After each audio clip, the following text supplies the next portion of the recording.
Dahil galing kami sa malaking gastos namin last week. Sabi ng asawa ko, abay, magtiis daw muna kami ngayong linggo. 1 linggo na yata namin ulam. Aring tulingan nare. Buti na lang, nag-invite ang kapitbahay namin sa birthday ng kanilang anak. Hindi pa ba ako doon? Aba, gusto ko mamantikain ang aking mga labi. Sinamahan na nga kami ng kanilang tatay para daw hindi kami maligaw. Kaya kahit na ulang, hindi kami papapigil. Napupunada pa yata ang lakad si Manonggang. Inahanaba kami ng regalo. Buti na lang napakiusapan. Ang laki ng bahay tini. Aba, tiyak na bubusog akong ito ng bonggang-bongga. Ano kaya ang pwede ko isyaon? Sana nakapagdala ng malaking plastic para abot ang aming pagkain ng 1 linggo. Ang yaman pa na ng birthday celebrant. Ang laki ng bahay. Ba, may pool pa. Sosyalin. Sigurado maraming handa ito. Sold na sold. 3 years old na pala ang birthday celebrant. Kaya lang kita nyo, mga pagkain nila nakabalot pa. Gutom na ako. Sabi ng asawa ko, huwag daw kaming pahalatang patay gutom. Kunyari maglalaro daw muna siya para hindi obvious na kami gutom na. Ayan, parang magtatawag na sila. Konti na lang, excited na ako. Pre, bago kantahan, kailangan ang mandatory birthday song.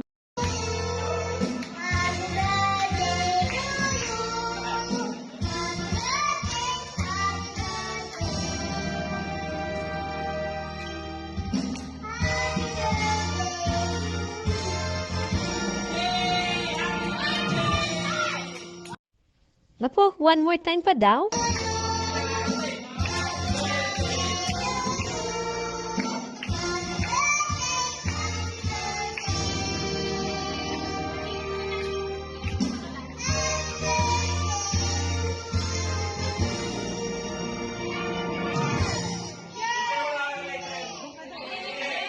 Last na daw.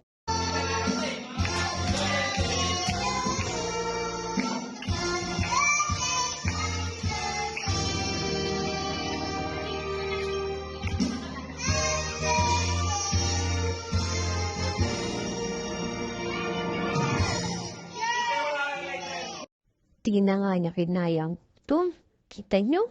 Kasimple na siyang isang chicken joy. Kunti na lang, kakayahin na kita boy. Sa wakas, kakain na kami. Ang dami nilang pagkain.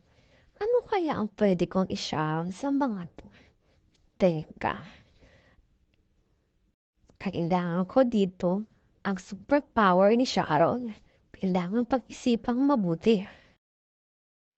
Tinamihan ko na ang kuha. At mamaya, yung plastic na yan, pasok siya dyan. Ang dami pa rin natira. Kaya mamaya, babalikan ko ang mga yan.